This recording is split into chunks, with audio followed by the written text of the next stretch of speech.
What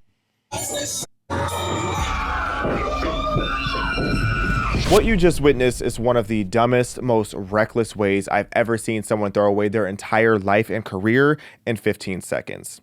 Hey cousins, welcome to another episode of Respectfully. Today we're going to be talking about this incident with Raja Jackson, the 25-year-old son of UFC legend Quinton Rampage Jackson, and how he just not only endangered this pro wrestler's life, but again, tainted the entire legacy of the Jackson family. Not the other Jackson family, but the UFC Jackson family. And I am absolutely repulsed. Be sure to like, comment, share, and subscribe. Welcome to Respectfully. Okay, so where do we even begin? So Raja Jackson, he is a streamer. He was really popular on the app Kick. 25 years old, son of UFC lightweight heavyweight champion Quinton Rampage Jackson, a mixed martial artist icon. He's known for his larger-than-life persona, just like his son. Now, Raja himself is an up-and-coming, not UFC yet, but up-and-coming MMA fighter with a 1-1 professional record and an undefeated amateur run, including a first-round knockout in his final amateur fight. Now, this is what I call, first of all, a failed usage of nepotism. You have a guy who had everything going for him. He's young. He has a famous dad. He had some tough circumstances in his upbringing. You know, his mother allegedly, or I don't know if it's alleged, I think it was actually confirmed, his mother was abusing drugs while she was pregnant with him, and maybe that's why he's such a crash out. But he had a lot going for him. You know, a little sympathy tends to help the backstory when it comes to nepotism. Now, his up-and-coming MMA career might have just gone down the drain too with this whole scandal, because who is going to want to associate with this reckless, careless individual? Now, for a little bit more context of what's happening here, on August 23rd, there's a pro wrestling company called Pro Wrestling or it's KnokX, I believe is how you say it. KnokX Pro Wrestling Academy. It was an event here in Los Angeles where it's a small-scale indie wrestling show that was being streamed on Kick, similar to Twitch if you're not familiar with what Kick is. Now, Raja, this MMA fighter, he's not a wrestler, but he was participating in a scripted wrestling match against Stuart Syko Stu Smith. Now, Syko Stu, he is a pro wrestler. He is someone that is doing this out of pure passion. We'll get a little bit more into his background in just a second. But I want you guys to know that with the pro wrestling world, you know, if you don't know this by now, I'm a huge pro wrestling fan. There's a couple things called works and receipts. So works in the pro wrestling world just means that you are, or also selling, just means that you are going along with the script. It means that you are making it all look believable. It means that you are, you know, locked into selling this show. Now, a receipt is when somebody upsets you, or if they hit you too hard, then later on, you're going to hit them a little bit stiffly back. Now, I think that's good context to know as we get into this story. But Syko Stu, this is a good guy. This is a guy who, again, is doing this out of passion. He is a veteran with PTSD, and here's a little bit of him explaining his background. Pro in 2009. I had just got out of the military, probably about 6 months earlier. I got out of the military, I joined KnokX Pro, you know, because I needed something to focus on. I needed something to help me adjust back into civilian life. You know, a lot of veterans, it's hard for them to readjust into civilian life coming from the life of the military. I'm an American soldier that suffers from PTSD. So as you guys can see here, Stu seems like he is a good-hearted guy. He's a veteran, much respect to him. He has PTSD. This was his outlet to be able to entertain people, to put a smile on people's faces, and for this to potentially be the end of his wrestling career is very, very sad. Now, the reason why I gave you guys context of what a work is and what a receipt is because of how things got to this incident. So for context, earlier footage shows that Smith was smashing a canned drink, which was likely a prop can, on Raja's head. And reportedly, this caught Raja off guard. They appeared to reconcile afterward, but another wrestler later told Raja to just deliver the receipt. So here's some context of that. So clearly, he's not hurt. Playing into character. Yeah, what was that? Who's that? You don't sell it? No, he's not a worker, bro. So now you have some people who are just playing the clip where the can got smashed on his head and trying to make it seem like this was a real can being smashed on his head and like it was disrespectful, all this stuff. No, this was a part of the show. This was to help sell the story. It was for Kick. It was for Raja's audience, really. It was for them to be able to really get into the story, to get invested in the storyline that Raja is later going to get into with the show. And as you can hear, once people realize that, oh, Raja doesn't understand the assignment here, there are people that are trying to calm him down and get him to understand, like, bro, chill. It's not that deep. Get your receipt later. Okay, if you're upset, just use that passion to really sell the story later. A couple stiff shots. Stu's a big guy. He can handle, the average receipt in the pro wrestling world. Now, I really think that this is irrelevant, but a lot of people feel that this should be added context, so I will put it out there to be fair. Raja had suffered a concussion from sparring just days before this incident. So a lot of people are questioning if not only if he had the mental capacity and fitness to compete, which I don't think he should have been in a ring at all if he wasn't fully medically cleared, but people are wondering if that had to do with his lapse of judgment of why he took things so far. So here we have this MMA fighter with a fresh concussion stepping into a pro wrestling ring with no idea what he's doing, as if that's some kind of brilliant idea.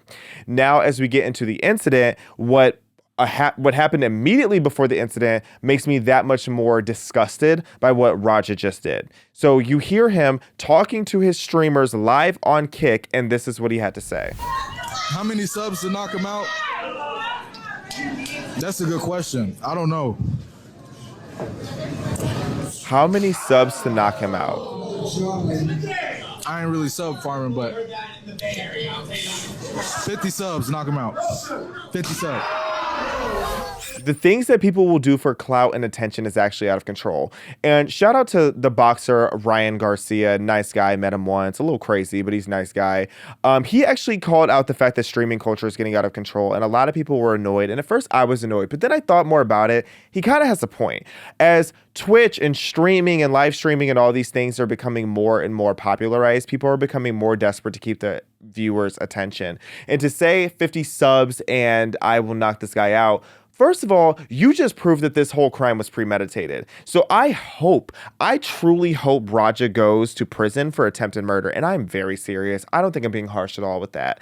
He 100% in my mind, and hopefully in the court of law and public opinion's mind, he should be going to prison for attempted murder for what he just did. 50 subscriptions because 50 people subscribe to your YouTube channel, or not your YouTube, your Kick, that you are going to knock this veteran unconscious. And if you're just joining now, I want to show you guys again the replay of what ends up happening after he gets, I'm assuming, his 50 subs. So he goes in the ring, spine busters him, knocks his head on the ground, hits the guy about 20 times, direct shots to the face. Even without the head slam, these punches alone could have killed the guy. Takes a whole crew of people to get, and I hate that it even took that long to get him off. But here Raja is just still crashing out trying to fight the other wrestlers. And honestly, they're being really nice about it, because if I were them, I would have been a lot more violent in getting this guy to calm down. This is insane. Just completely unprofessional. Like, why are you acting like a wild animal? Like, I'm sorry, like this, we're never beating the black fatigue allegations, because why are you acting like a wild animal? You're acting like a wild boar, like you can't be calmed down. Like, okay, you're upset that a can got hit on your head earlier, but you're that mad in this moment, which was presumably probably hours later. How insane do you have to be? Like, is this for clicks, or are you really just that much of an animal that you can't control your own instincts? This is disgusting. Absolutely disgusting. And the guy really didn't have remorse. He has remorse because he's getting in trouble. He doesn't have remorse because of what he just did to this guy. Like, no, like I can't. To attack somebody to that level of intensity, I would assume that this person just punched your mother or threatened your children. Not, oh, he smashed a fake prop beer can on your head hours before for a show that you're in on and probably got paid for. Raja Jackson, you're pathetic. Like, that's actually just pathetic. But here's a video of his reaction once it started to set in for him that real consequences are coming. Hello? Hey, where the hell are you at? I told you to double leg that one. Start welding. I just saw the video. Shit pissed me off though, Andre. I understand that, but now they can't wake the nigga up. He's in the ring, flatline, bro. Nearly dead. My bad. Didn't have to do all My that. bad. I understand y'all had heat. You didn't have to take it there. I'll call you back later. In a perfect world, the callback later would be from a prison cell. It would be his one call and his last call. But that being said, like, here he is. You can tell he doesn't have any remorse. My bad, bro. It pissed me off. My bad. My bad. I'm so emotional that I just nearly killed a guy simply because of a show that I can't control my emotions about. Like, what is wrong with you? Like, what is wrong in your brain that would physically make you do something like that? Insane. Now, as far as the health update, at the time of filming this, I saw this post that was on Facebook. I believe the post comes from the black gentleman in the middle there. I don't have my glasses, so I can't read what it says there. But basically, it says that he is awake, but that he has a long road of recovery ahead of him. He definitely, there's no way he doesn't have a concussion. I'm hoping he doesn't have brain damage, but only time will tell, because the punches alone, let alone that aggressive slam to the head, like on an older, bigger guy like that, like, we are very, very lucky and fortunate that this man did not lose his life. Like, this is absolutely horrible. And as far as the immediate fallout of what happened after this, so Kick banned Raja's account for violating their guidelines against excessive violence, and rightfully so. I saw videos of his friends being like, oh my gosh, is he going to get banned? It's like, y'all are worried about him getting banned. You need to be worried about him going to prison. Honestly. Now, Quinton Jackson, if you're wondering what his father had to say, Rampage issued a public apology on X, calling it work gone wrong. And I understand that this is your son, and I'm just going to put the apology up here for you to read this BS. But I get it that this is your son and you don't want to incriminate him too much. But at the same time, you would have been better off saying nothing. In my opinion, this isn't work gone wrong. This is your kid as a crash out. This is your kid as a pathetic, sad excuse of a man who can't control his emotions at the big age of 25. He's acting like a barbaric. Let me not call him too many things out of his name. Bruh. Y'all saw the video. I'm going to try to keep it classy, but it really just enrages me that you would do this to such a nice guy, presumably. This veteran who did not deserve that type of vicious assault. Now, KnokX Pro Wrestling did condemn the act as selfish and reprehensible, and I cannot agree more with that sentiment. And they apologized to the fans, emphasizing Stu's well-being. And, you know, I want to talk on that a little bit too, because I can only imagine how traumatizing it was for these fans in the audience, especially for the young kids in the audience, to see a man basically be, or literally be, flatlined in the middle of this ring. That had to have been a very disturbing sight for everybody involved. Now, Los Angeles police took a report, but no arrests have been made as of yet at the time of filming this. But detectives are set to review the case further. And again, I hope that this means that Rampage is bald-headed son. Yes, he has hair, but he's bald-headed in action. I hope he's going to prison for a very long time. Now, again, I want to just emphasize, we're never beating the black fatigue allegations, because I don't understand why so many black people are so angry. And I hate to say, I know that this isn't a reflection of how all black people act, but it is a reoccurring issue that is happening in our community, and we have to talk about it at a certain point. Like, what is wrong with your, medulla oblongata?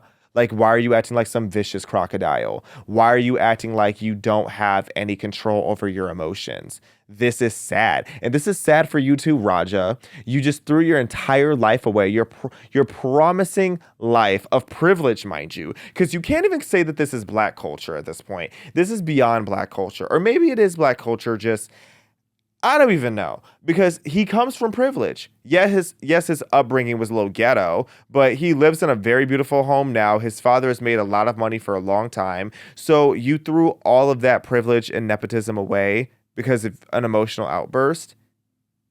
Pathetic. You're the goofy of the century. And, you know, I want to play a couple clips just to add a little bit more context to this. I want to say this was weeks ago. He just put this video out there saying that he's trying to make a name for himself. Hey, bro. I don't got no bread. That's what I'm saying. That's why I be talking to y'all and shit. I'm just like y'all. I got no bread. I'm broke. Like, okay, you're my broke. dad got bread. That's his bread. That's not mine. It's not my bread. He's rich. I'm not rich. He's rich. But you have privilege. Feel me? I'm not rich yet. And it just gets entitled. That's why I want to get on brand rich, bro. I've been waiting, bro. It's just been rough. It's been hard on me, bro. It's just really been hard on me, bro. I've been low key. I've been stressed about it. I've been stressed about a lot of. You feel me? No. But I'm showing y'all like the real. That's enough of that's enough of him. I think that tells the story. He's talking about here how he wants to make a name for himself. Well, your name is going to be Inmate 205 at this point. But that being said, Inmate in the making. You're trying to make a name for yourself, and in other words, you're doing anything for clout. In other words, you're so desperate for attention and to seem cool and tough and badass and like you're this rebel and whatever it is you were going for, that's not the tea that it gave. The tea that it gave was gorilla. And I'm not saying that as a racial slur. I'm saying that because you're acting like an angry, wild animal. And your name is forever tainted as the douchebag who went and did this, who went and attacked this veteran because you can't control your emotions. And your father must be so ashamed of you, but at the same time, he shouldn't be surprised. And I don't think he's surprised because this is a video that he just made recently too. Roger and his oldest son, whole life, I knew them two wasn't going to college. And my two Japanese kids, I knew that it was going to college. So I saved up college tuition for the two Japanese kids and bail money for Roger and his brother. So don't f with him. If you go to jail, I'm just going to bail him out. Rampage, if you bail your son out, then I will be so disgusted with you too. But as he said, he knew here that his son is a crash out. He knew his son was bound to be a jailbird, and look what happened, exactly that. Honestly, I don't know the full story of what that childhood was like, but Rampage, I'm looking at you wondering if you're a failure of a father now. And if you didn't fail as a father, then Raja just failed himself as an adult. He failed society. He failed his nepotism. And I am disgusted beyond belief. And that's all I have to say about that. Much prayers and condolences out to Stu. I hope that he has a speedy recovery. We are praying for you here at PragerU. And be sure to like, comment, share, subscribe. Thank you for tuning in for this latest debrief of a crash out. And I will see you guys soon.